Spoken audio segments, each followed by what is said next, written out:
Definitely going to have to sort an intro out.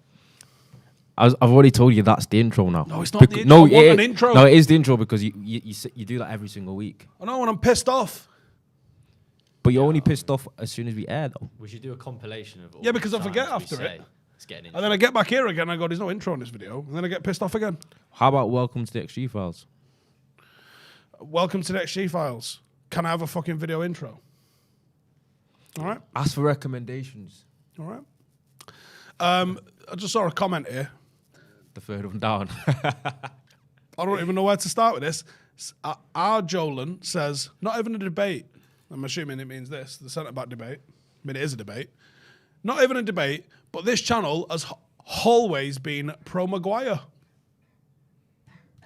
How many videos is he? The thing is, if this was comment club or like a rebuttal thing, right now it'd be popping up all the videos that Steve's done have been the complete opposite of pro-Maguire. Look, mate, I borderline hate Maguire. There's the answer to our Jolan. Which is so strong, I understand, but like... He might be a new sub. Does me fucking head in. If he's a new sub, he can't say this channel's always been pro-Maguire because that means he's always been watching. And it was here from day one. And that's not. But he's not the first person to say that to you, though. Because I've seen people tweet you the same thing. People just decide something, and then that's what happened. I've seen all sorts. It's the Howson is Maguire. I've seen genuinely seen loads that say that I constantly stick up for just English players. I'm like, well, Harry Maguire and Luke Shaw, yeah, and fucking Ashley Young. Doesn't the media do that in general, though? Well, maybe we got something about that. Exactly. Steve Howson is. Aaron says, "Where's Rio?" How the fuck do I know where Rio is? He's probably talking about the thumbnail. He's thinking, why is Rio not in there? He's got every other player in the world. He's come thinking it was Vibe with 5, but... Is Phil Jones on this? Yeah, innit? Why ain't Phil Jones in there? Where's Bebe? Surely Bebe's on there. There's no Phil Jones, there's no Axel, there's no Eric Bailly, who's on loan. How is he doing on loan, by the way? Loan watch incoming. I mean, I could lie and say... Commenters, how many games has he actually played this year, Maguire? 2 league games. I know that from a bit of research. Yeah, right, okay.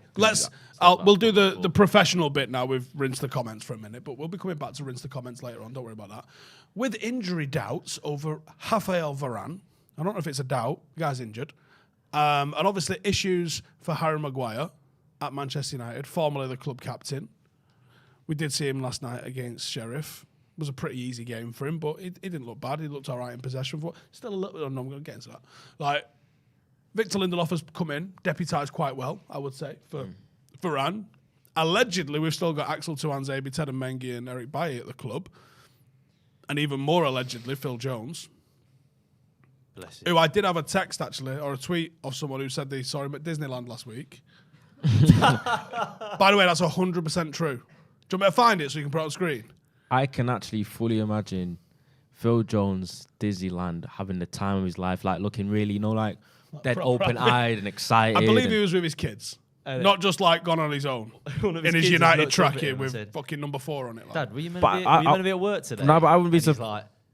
Don't worry about it. I wouldn't be surprised. You'll see him with his kids and you'll think, yeah, they've definitely... He's there for his kids. But really, his kids have probably been like, I don't want to go to Disneyland. And then he's like... I don't give a fuck, you going. Because I want to go. I want to go. What else am I going to do? I've completed FIFA. His kids are like 18 and 16. And he's like, can you take a photo of me and Buzz Lightyear, please? Nah, I can't be like, he's well too young for that. Yeah. But yeah. So that's the situation that United find. Teden Mengi's only just played his first game in 6 months. So I'm going to put it to you guys and to you guys. What's the pecking order of our centre-halves? Obviously, Martinez number 1. There's no doubt. There's no arguments there, is there? I mean, I was mentioning yesterday, do you think Martinez has put himself at a state of, would you say he's world-class? Yes, do you have to do it he's definitely world-class. But and I think the performances that he had at Ajax probably keeps him exactly, because he's probably looking at being back-to-back player of the season for 2 different clubs.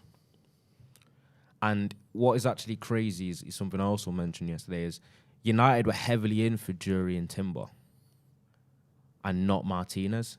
Martinez wasn't a United scout department signing. It was a Ten Hag recommendation. Yeah. United would have never signed Martinez if it wasn't for Ten Hag. He probably would have gone for a Timber or something that looked a bit fancy or a little bit younger. And we've trusted a manager with a decision. He's come in and said, "Nah, I want Martinez," and now we're reaping the benefits. And he's looking like one of the better signings United have had in the last decade. Well, that makes me think like, who signed Casemiro? Whose idea was that? Do you know what I mean? Because every other transfer, it was in his WhatsApp is just groups. like literally Ten Hag being like, "We should probably sign this guy," and they were like, "Okay," and they were like, "Yeah, we should probably sign this guy as well," and they were like, "Okay." So who came up with Casemiro? I mean, when you look at Casemiro is right in the vein of Ronaldo, Sancho, and Varane. That could have been Murta. Perhaps. But it's like, it's a bit weird though, because it's not like a clever signing. Well, it is obviously because it's paid off, but it's not like a signing where you went. Actually, I think, it's been great, but I think that signing was very risky. A guy that's just won everything at Real Madrid. Yeah. You pay a lot. If it wasn't free, like if you'd have got him on a free, you'd been like, sweet. It was a lot of money. Mm-hmm. That was a mad risk signing. Like, he spent all of his career in a slower league, a much more technical league. You now, what is he, 29? 29 years of age after Casemiro. He's 30. He's 30. Yeah. So you've won everything. Now you come into a league you've got no experience in, that's not as technical, way more physical, way more intense, less breaks. Teams don't know when to quit. It could have been it was a huge gamble. I think 30 years old for a defensive midfielder of that ilk, still basically slap bang in the middle of his prime. Maybe, but to move over, about 104, but to move over at 30 from Real Madrid, where you've been part of one of the best midfields of the last decade, if not the best midfield of the last decade, you've had the run of it, you're probably well in your comfort zone. To come out of that, to come to a team that's learning a new system, under a new coach, that's got fans that are hysterical, that are demanding success. It was so risky. I don't think it's that risky if you compare it to like Antony, for example, because I guess Antony cost a lot of money as well, but he's young, unproven in the league. He could have easily been a flop. Do you know what I mean? I know you can say the argument, but he's younger, so he's got time to adapt. But Casemiro's proven he can do it. And if he played for someone like Valencia, it'd be different, but it's the fact he's played at Real Madrid and he's done it in Europe against the top teams in Europe as well, makes it less risky. I'm going to have to come to this comment here because he's commented it twice and it didn't get better after the first time he commented it, and it's from Aaron, and he says, "Stephen, what is your idea trying Wan-Bissaka as a centre-back as he is so good defensively?" At one-on-ones? Yeah. What about everything else? I think Wan-Bissaka could only be a centre-half the right of a free, and that's a stretch. Yeah, and that's what you put someone who's shit. Other than that, I don't know if he's physically strong enough. He's not good enough in the air, and he's not good enough on the ball. Centre halves right now for big teams, especially, have to be really, really good technical players. Mm-hmm. And Wan-Bissaka isn't. I feel like centre halves are borderline a stronger, bigger extension of a midfielder almost. Literally. Can he win headers? Can he play with the ball? He can't do it. You two lads have killed it. You've killed it. You've killed the whole argument I was going to have is that is borderline one of the worst ideas I've ever heard. Why do you think he can't play there? What? Why do you think Wan-Bissaka can't play centre half? Why do I think he can't play centre half? For those reasons, sure. It's like when people say goalkeeper is great at shot stopping. There's 9 other attributes that you need to have as a goalkeeper, and at centre half, I'm going to go out and say I wouldn't be surprised if 1v1 tackling, centre-halves make the lowest amount of those bar a keeper on a pitch. Your fullback definitely makes more. Your defensive midfielders make more. Your central midfielders make more.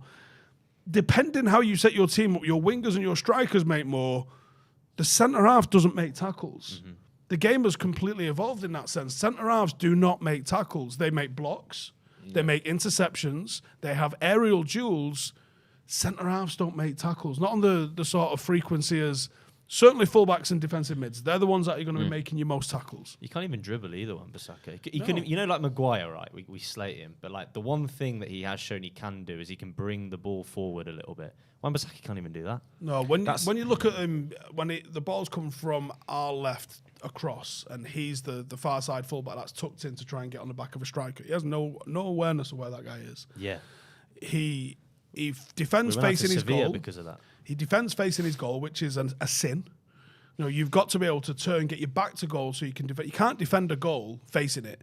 If I'm looking at my net, my entire attention is looking at my goalkeeper and my net.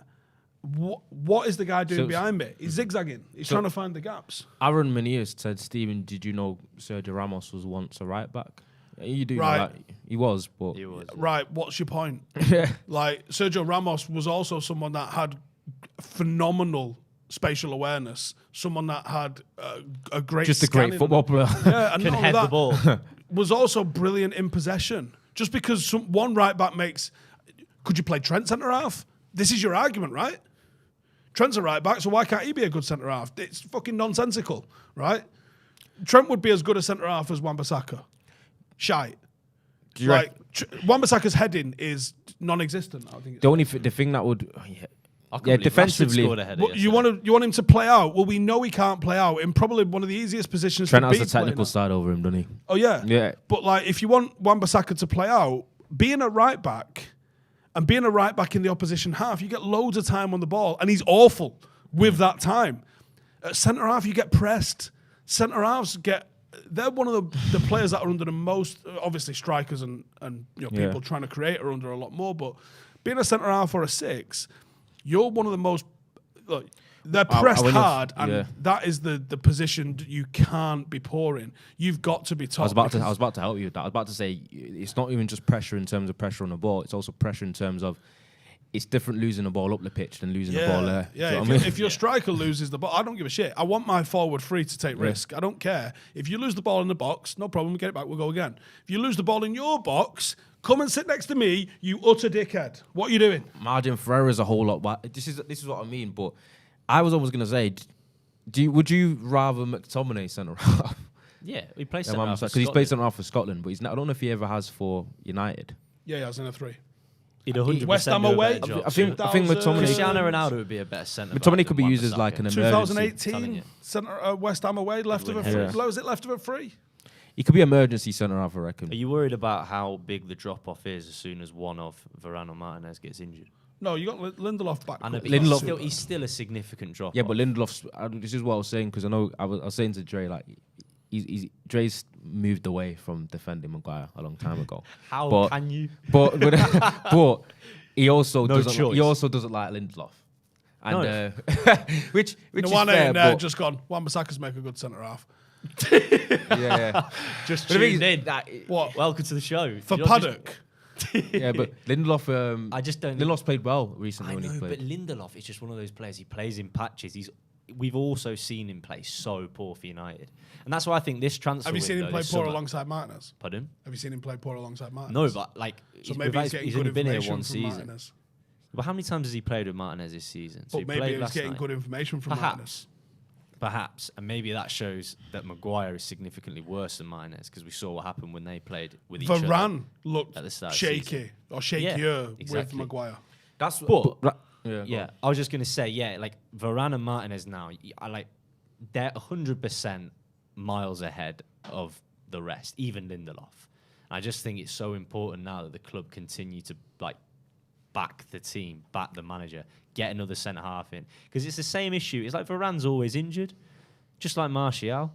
These are players that have started playing really, really well for us, but they're just injured all the time. You can't rely on that. We have to get another striker. We have to get another centre back. Exactly. But the Lindelof-Maguire thing is the reason why it's such an interesting topic of conversation is because coming into the season, a lot of people touted Maguire as still being captain. He's going to be like a definitive starter. That decision from Ten Hag. Yeah. Ten Hag was such a now he's like fourth choice, but he's not. He was even when he was playing shit though. Everyone thought, okay, he's lost his place to Martinez or Varane. He should, but he might not. And then everyone's saying, okay, he's third choice at worst. Now Lindelof, when he's had a few cameos, has looked relatively solid, and he looks like Lindelof actually looks like he plays better with Martinez as well. It's amazing how better you play when you're playing with good players. But now it's come to the point where someone who's a walking international in Harry Maguire and who came in as United's captain is now even lost his third choice place to Lindelof seemingly. He's actually debate whether it's Lindelof that's a third choice and not Maguire. I'm not sure it is a debate. I think he's a good squad player, though. I think Ten Hag likes Lindelof quite a bit, to be fair. I don't think he's put a foot wrong. Since he's deputised for Varane, I don't think he's put a foot wrong. Who, Lindelof? Yeah, and arguably, since he came back from his injury, whatever we saw of him last night, Maguire hasn't put a foot wrong either. And maybe his status as captain and his transfer fee we'll find out this weekend. If he starts with Lindelof, well then there's your answer. Yeah, I think he will. should. Andrew spammed for the whole 15 minutes. Buy Endrick. I don't know what he wants us to do. Yeah. All right, I will. All right, we'll tell someone. Send in a £1 million super chat, and then we'll give it to the Glazers, and then wonder they'll what the take record it out super in chat dividends. is. Yeah. Wonder what the record super chat is. What's that Someone's currency? I'm- there? I'm Do you know what probably that currency is? Not a Scooby. Steve, thoughts on United lacking to score goals? Yeah, I think we need a striker. We need 2, I think, because Ronaldo's going to go, and we need backup for Martial. And arguably Mason Greenwood. Who the fuck knows what's going to happen with him? Yeah. Well, there you go. So Even if he was buying Endrick, it's not going to be Endrick right now. the issue is, He's got to be 18 to leave, hasn't he? yeah, something along them lines. Brazil, unless I think you marry him, which you can do at 16 in Brazil. What are you laughing at? And he gets a second passport for somewhere else, like a Portuguese one, and then Bosch is Portuguese. Ask Deco. Deco knows his drill. Go and ask Deco. I'm slightly concerned though, because that didn't seem like that was off the whim. That seemed like something you thought about. Well, you get dual nationality, innit? I think it's only but that sounds Brazilian nationals. Maybe why does that sound like that was an idea that's constantly been in your head? Maybe I'm consulting for United. Maybe I'm not. Okay. Maybe I just thought that'd be a really good idea. He's going to Real Madrid though. All the young Brazilians that have got wonder kid kind of status are going there. Trend, isn't it? Rodrigo, Vinicius, etc. Neymar went to they linked Barcelona. him yesterday, didn't they? You're like, oh, what's that then? Game over. It's just a more attractive. Unfortunately, you never know. He might have grown up worshipping Clubberson. He was born the year they won that World Cup, wasn't he? Wow. But the thing is, a lot of people at war when that kid was born.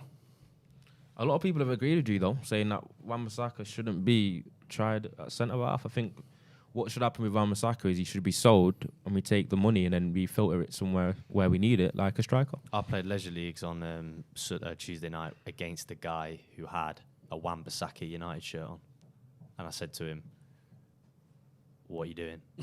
And he said, "I bought it, so I might as well wear it." I said, "Fair enough," but I felt bad for it. But it's this year's shirt, mate. It was last year's shirt. Yeah. Right, well, you guys saying in the comments, Agent Fred in Murray and Endrick, get it done. Brian says, please, Stephen, do I think it's smart to buy Cody Gakpo? Yes. King Dino says, most Brazilian people are part Portuguese. What did you... Anyway, I was going to say... I don't know if they're part Portuguese. But that reminds me of something I wanted to speak about when you mentioned Cody Gakpo. I desperately wanted to speak to you about this on here. It's Arsenal. Ruud van Nistelrooy. And Arsenal. All over Arsenal, yes. Because I watched that game and Gakpo and whatever, but the thing is... Can we talk about Jeremy Simons, maybe? Yeah. Really good. How old is he? Jeremy Simons, I think he's like 18, 19. God damn. No, but he was like a PSG like wonder kid, and he wanted to like start games and shit. But like, sorry, you might have to wait behind Neymar, Messi, and Mbappe. He's like cool in a bit. And he went cool in a bit, and literally, but they tried everything they could to keep him.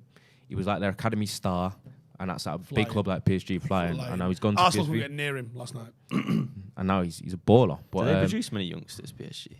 No, not really. They bought him didn't they buy him at like 15, 16? Probably. I think they do that a lot. Where do you think he'll end up, though? Probably at another one of the big clubs. I don't know if he comes to the Premier League. But what I mean is, Arsenal are actually starting their slide, I think, already. Do you think? They've been shit the last 3 games. It was always inevitable. They squeezed past Leeds, luckily, because Bamford missed 2 pens, basically, or whatever. They played shite. They then lost. They then drew to Southampton away, and then they lost to PSV. They're on a little bit of a thing now where it's catching up on them, the fact that they've been starting the same week, starting 11 week in, week out, twice a week, like everyone predicted. And what's happening is an Athletic article came out saying that Arsenal have been significantly worsening in the last 3 second halves. So what does that mean? They're tiring. Means we're fucking right. Does that make you wild happy? Apparently they're tiring. It is because it's everyone's. The World Cup could be a blessing or a curse, though. We have no idea how this is going to impact it. It's going to be interesting to see. Like, players are going to get to the World Cup like a day before their first game. It's mad. No, it'll be a week, but it's not a lot of time, is it? It's nothing. I think it's like our last game against Villa in the League Cup is 10 days before the first World Cup game. That is mad. It's just so weird. It's not chaos because you've got to think like 50% of the Premier League, let alone like the Championship's having a break for a couple of weeks. But there's going to be loads of leagues where there's like, it's going to stop, but it's like 2 players in the team have gone, that's it. So there's going to be the whole squad there, like FIFA. Like, yeah, literally. what are you going to do? Because it's 6 weeks.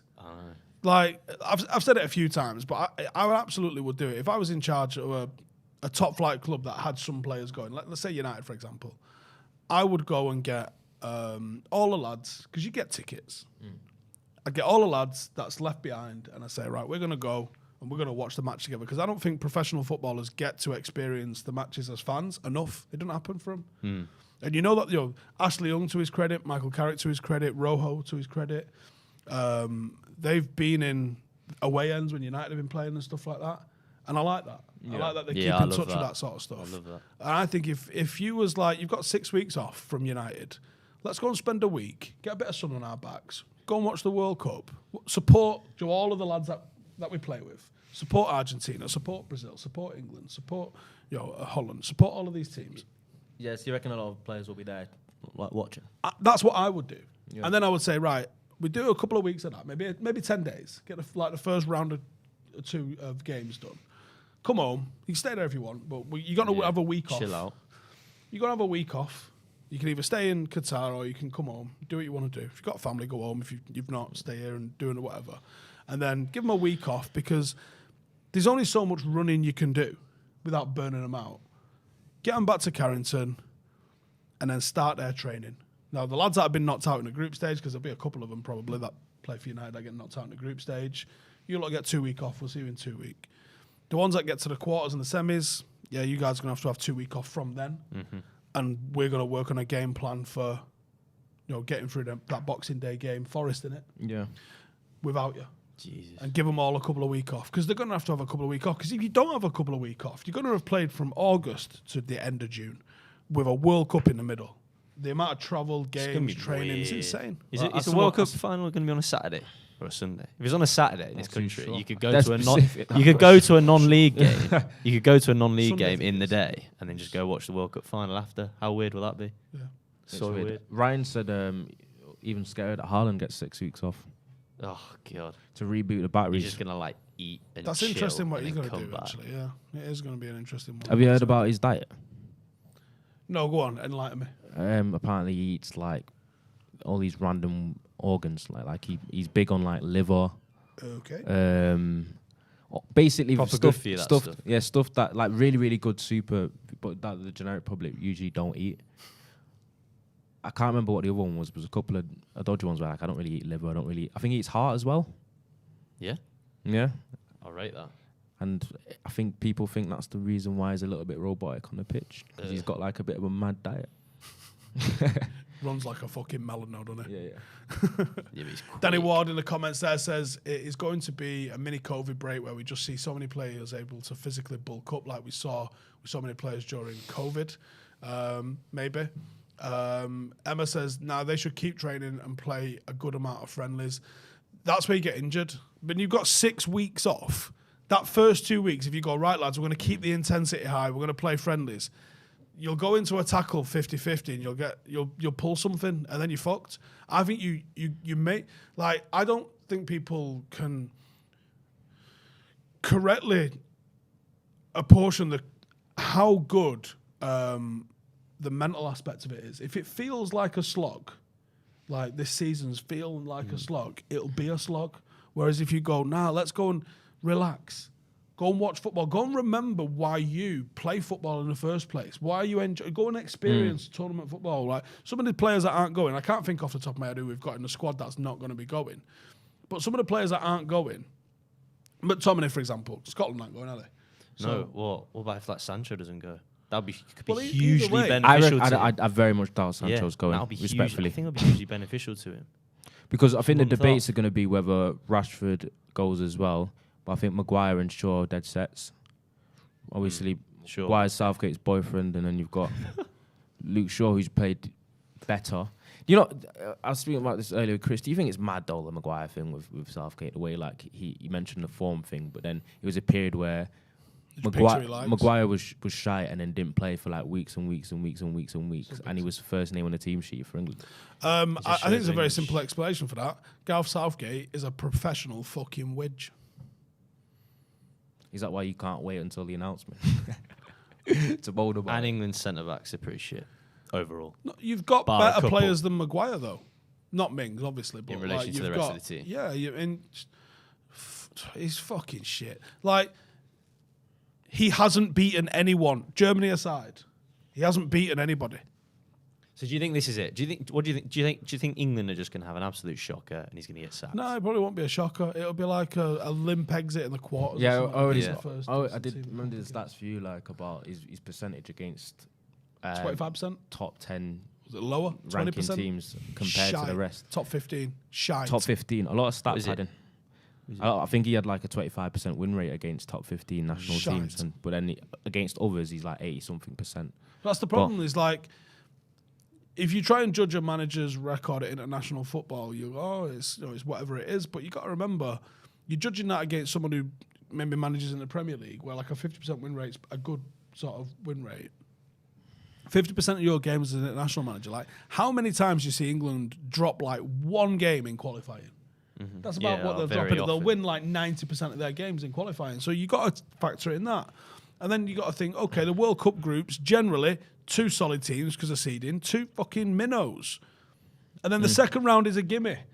It only really counts quarterfinals, semi-finals, finals. That's where the rubber meets the road. They keep the Nations League's actually pretty good because you do play teams in and around your ranking. And how did England get on this year? No comment. Really poor. So when you play teams in and around your ranking, that's where you find out what you're about. No one gives a fuck what you do against Albania.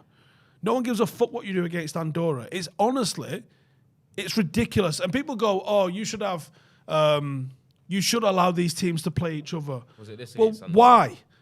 Or if you're going to do it like the way the FA Cup is, because that's what's the beauty of the FA Cup. Do you know how many teams from like level 10 make it to the first round of the FA Cup? None. You know how many teams from level 9 make it to the first round of the FA Cup? None. You only start getting teams from about level, step 4, somewhere like that. Occasionally, we'll get to round 1. Round 1. Mm-hmm. And it's like a fucking 1,000 teams enter the FA Cup. Let it be like that. You know, look, teams in Northwest counties, you fucking West Isbury and Charlton and Trafford FC and all that lot, they all enter the FA Cup the same way United do. But they're fucking gone before like November. That's the same sort of disparity between the England national team and fucking San Marino and that, if not more disparity between them. Why are they part of qualifying? You say everyone gets a fair crack. Yeah, everyone gets a fair crack in the fucking FA Cup. The cream rises. Yeah, World Cup qualifying is just, and Euros qualifying is even worse. It's just so boring. Like, the Nations League has helped that a little bit. Like, at least you're seeing England play Germany and Italy and Hungary. They need to do what they've done with Europa League a little bit and give them like a fucking World Cup conference. Where it's just more games, second tiers. Yeah, but it's competitive. San Marino don't win a fucking game ever. Well, that's what the Nations League sorts out. Yeah. They play Liechtenstein. Give them a competition to win. Because otherwise they're just getting fucking batoned, aren't they? By England fucking every other year. What's the fucking point? All it does is stat pad the England team. They don't get better at international football. It doesn't raise the standard of international football. You know, everything should be on meritocracy. Like, tomorrow we're playing in the Manchester Challenge Cup, right? It is the Premier Cup for amateur teams in Manchester. And there's another cup above that, which is the Manchester Premier Cup, right? Mm-hmm. And that is for the semi-pro teams and reserve teams of professional teams. So that's like your Curzon Ashton, FC United, Altrincham, that sort of teams. It's all separated out, so each team can be competitive within their band. Mm-hmm. Why the fuck are San Marino and Andorra and Liechtenstein all playing with like England and fucking Brazil and all this lot? It's a waste of everyone's time. There's zero fucking benefit to anyone. Yeah. Anyway, get your questions in because we got to keep the lights on in this place. Here's Manscaped. Michael Myers sure is scary, but the last thing you need is to be hairy this Halloween. Luckily, our friends at Manscaped have launched their 4th generation performance package to make sure your pumpkins get the ultimate carving experience this spooky day. Turn your bite-sized treat into a king-size candy and join the 6 million men worldwide who trust Manscaped by going to manscaped.com for getting 20% off and free shipping with the code XG20. Make the right call this spooky season. It's trick or trim. We're back. We're back. Oh, yeah, we're back. That was short. Cheers for the notice. Anyway, we're back. It's almost like we're trying No to bear time. Like it. Brian says, please, Stephen, do you think Garnacho should be part of Ten Hag's starting 11 against West Ham? No, but I think he should definitely be getting 5 and 10 minutes. What I will say, though, is another thing I want to ask Steve is a lot of people, as you're probably not surprised by, because there's a bit of a cult, were wanking themselves off about Van der Beek's cameo last night against Sheriff. What's your opinions on that? I'm pleased he's playing well. He did come in. He looked bright. I thought he was a little over-egged. He tries so hard, doesn't he? Oh, my God. I try hard. I'm shit, Dre. That's what I mean, though. He tries so He hard made every really good appearance runs. he gets. He's really clever, but, like, no one's ever criticised Van der Beek for trying. I know. It's just the fact that he's a bit of a nothing player. Oh, But the issue is, Bruno Fernandes's form was a problem a few weeks ago to the point where if Van der Beek was fit, people would have been clamouring for Van der Beek to play instead. And also, there's another interesting dynamic. Ten Hag mentioned it might have been an interview last night that he brought Anthony off because he wanted to see how Rashford played nearer to Ronaldo, and then he's put Bruno out on the right, which he's done quite a few occasions. It's been effective. Been effective, and people are wondering whether against low block teams that Ten Hag might go up to a bit of a 4-4-2 formation with Bruno on the right, because Bruno has the ability out there in terms of his delivery. His delivery, his crosses, his curled through balls. It's not just that. He's got good delivery, but he is anonymous in low block situations. When he plays, like particularly... That's when he starts trying really hard. He tries forcing it up. And when he goes and stands as like a second striker inside the box, mate, you're about 5'8". You ain't getting on the end of anything. But your delivery is missed. Like we're struggling to break teams down. You're getting in the mix of doing fuck all. Get him out wide or get him deeper. Do what we saw Eriksen doing a lot of last night and being a bit of a quarterback. That's where your skill set lies. Show James, please. I like it. Yeah, I like it, mate. If you see where he was effective, or if we see more of a 4-4-2 sort of thing against those low blocks, that's two predatory strikers getting into the mixer. Eriksen's able to deliver with almost like a Beckham style, not the same level, but that sort of style of delivery. And then someone who's going to be a bit more dribbly on the other side. I'd be all for that, mate. Yeah, I rate that. And that's actually a really good point. Because we ain't seen much of Rashford and Ronaldo like that. Yeah, I think Ten Hag's realised, because he's an active, proactive manager, that our team has an issue against low blocks. And I think he's thinking of alternate ways to break it down. More people in the box, putting a two up front, and he's putting Bruno out in an area where his forcefulness can be more. He has more leeway than when he's doing it centrally. Because it's like, if you're forceful but you just get across into the box, that's fine. Because it's actually going to be a chance. Do you know what I mean? And also, James Jennings says, you guys have wanked yourselves off over Pogba when he's been fucking abysmal most of his career, so you cannot comment on other people's opinions in all fairness. If you're actually trying to compare poor Pogba to Van der Beek, have a fucking day off, mate. No real comparison there, and I don't think anyone actually wanks themselves off about Pogba. I think people want themselves more off about Donny Van der Beek than anyone ever did over Paul Pogba. Yeah, I'm not quite sure about I just love it when he runs over to the TRA, gives him a little clap, and he just runs back in every single week. I've missed that. Interesting what you said there, Ronnie, about saying how when Bruno was struggling a bit a few weeks ago, because Van der Beek was injured, we weren't hearing, why is Van der Beek not getting a shot? But I still think that's quieting down a lot now. I think people are just accepting that Van der Beek is probably not part of Ten Hag's future plans. If he was good enough, Ten Hag would play him. Exactly. I'm sure of that. They have a prior existing relationship. He's shown a little bit of favouritism to the likes of Anthony and Martinez, even though Martinez has definitely earned it. Yeah. But I think that if he'd have been fit, ready, and good enough when he came in, he'd have just played him. The thing is, I didn't even know when he got injured. And that just shows that, you just expect him to just not be in the squad or just be on the bench. And then you find out he was injured and you go, oh, didn't even realise. And that is not a good sign at all. Zorro says Van der Beek deserves some playing time, far better than Fred. Here's the thing. This is the sort of argument that gets flung up all the time. Is he better than Fred? Yes, at some things. He's also worse than Fred at some things. a lot of what a central midfielder does is not possession based. It's what they do off the ball. I'm so and, done and, with and Fred. off the ball, you've got to just hand it to Fred. Fred does deliver certain things off the ball. On the ball, I don't think there's a single person with a working set of eyes is going to tell you Fred's a better player on the ball than Donny van der Beek.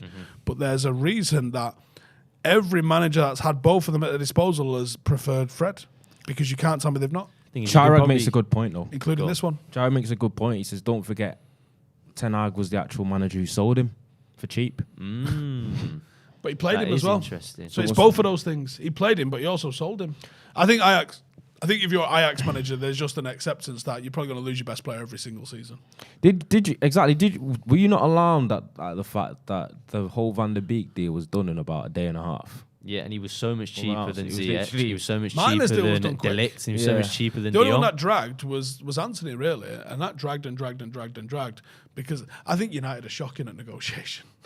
We walk in and go, "Give 20 million for him," and they go 100. Yeah, and we what- go, "Fuck off, we're not paying 100." Yeah. What So the all right, see you in 4 weeks when you're going to pay 100. Well, didn't we miss out on What- Van der what- Beek? what the fuck? On Ronaldinho because it negotiate. What the fuck am I actually right? It says Van der Beek is better than Pogba for his team play alone. So in answer to what your name is, no, you're not right. Because we don't know, because we don't see him play. That's the problem with this United squad, and it has been for years, is that the player that isn't playing is the answer to all of our problems. So, Ronaldo should be playing, and then he plays, and he's actually not that great. Oh, okay, well then Baye should be playing, and he plays, and he's not that great. It'll soon be Maguire. Because he's not playing and he's fit. It'll soon be, Maguire needs to play. The same way it is with Donny van der Beek and the way it has been with Marshall. It was with Henderson If Marshall as well. was fit, he would be playing. Facts. Yeah. But he's not, so he ain't. When's he back? He said he's open at playing before the World Cup, isn't he? I heard rumours he was training at the moment, but like on his own. I always think that's funny, just trying to imagine the player on his own. I think it's training. because he came back off an injury and got re-injured twice now, quite quickly after he's come back. They're taking it slower this time. Comment there from Steve Hyam. Donny van der Beek doesn't have the physical attributes for the Premier League. Now, can we talk about that one actually? Because his minutes, or look how many minutes he's had, it equates to X, Y, and Z. I can distinctly remember when he was starting, he was empty by 60 minutes. Everyone else remember this? Yeah, without a doubt. He was dead. He's not got there's an athleticism he doesn't have. There's a lot of dynamism that he doesn't have. Like gets you found out in the Premier League, and some players have the technicality to kind of get around that. He's a technical player, but he's just not technical and good and effective enough. Yeah. To not be so like, I don't know. There's something very like He looks curious. lightweight about him. He looks very curious. And he looks very keen big to though, get and he's like involved, 6 foot. but he's trying too hard. Like last night, not last night. Yeah, last night he just looked like he was trying so hard, so desperate. But then that's a product of only getting minutes at the end of a game and fighting for your spot. I do think he should get started one game, but just last chance saloon. See how he gets on. Coach Con says it's like the NFL, Steve, when the team's struggling, the backup quarterback is the most popular guy on the team. It is. It's just the people always. There's a name of that theory, innit? It's about like It's bollocks.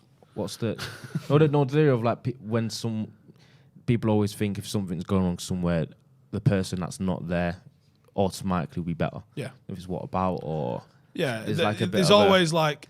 It's just a desperation to get better, isn't it? You're just like, oh, that might be it. There was a book I was reading the other day about a failed SAS patrol where someone ended up getting killed, and there was an argument happened after it, and it was like, well, the plan was shit. Well, the plan in the bar is always better than the plan that happened, isn't it? And it's the same, It's the same with us. Like we'll talk about games. What went right? Well, your plan that's never going to get tested is always a better plan than the one that happened. And often it's not the case. But the plan that never needs to be tested will always be flawless. exactly It's true. facts. Andy says maybe if he got a run of 6 or 7 games, his match fitness would get him to a point he was at with Ajax. I don't buy that, because it's not just match fitness.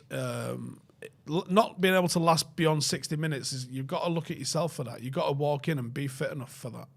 And plus, Steve's had some pretty. I'm going to stitch him up. Steve's had pretty close to home opinions on Donny van der Beek anyway. So He's not pulling up trees in training. He went to Everton and couldn't get in the team. Yeah, I mean, there was someone at United literally said to me, like, this is last season when to be fair, they've almost rubbished their own opinion here, because it was as Marcus was coming back, and I was like, how's Marcus? Oh, fucking looks sharp. And I was like, all right, how's Donny looking? He's like, Donny's a nice lad. And you're like, if you're saying he's a nice lad, shit, yeah. Like, if that's all you can say, Manana's a nice lad, she's not going to fucking start for United. That is basically exactly what it is. It's basically, you ask him and he's like, He's a nice guy. says it all. He's a nice guy. Says it all. It's like when you ask her. Who gives a fuck? It's like when you ask her if he's in mint. If you ask a girl if she fancies a guy and she's like, he's lovely. He's lovely. Do you want him ripping your back out, or is he lovely? Clayton says bacon, egg, and cheese. Don't know what that means. Says chips and steak sandwich. Charlie says he did get in the Everton team every time he was healthy, but he wasn't a lot, and that's the problem, isn't it? Donny had half a chance yesterday. Putting the comments behind the camera was a right bad idea. I had to dodge it as well the other week in the middle. Right, I'm going to wrap it up there anyway, but we have got a Premier League winner joining us on the brew in 20 minutes or so. So why don't you come and watch that and find out what we're going to get out of him. See in a fucking bit. Hey, thank you for watching the video. If you are new around these parts, then don't forget to subscribe. My channel is proudly supported by my community on Patreon. If you'd like to get a little bit of extra content, a Discord group, meetups, five-a-side games, weekly podcasts, behind the scenes, and even an occasional bit of transfer news as and when I get it, then for the price of a pint, you can show your appreciation for the content that we make and get some goodies for doing so as well. Check the link in the description or click the button right here. You'll also find all of my socials here too if you want to follow me on any of those platforms. Nice one.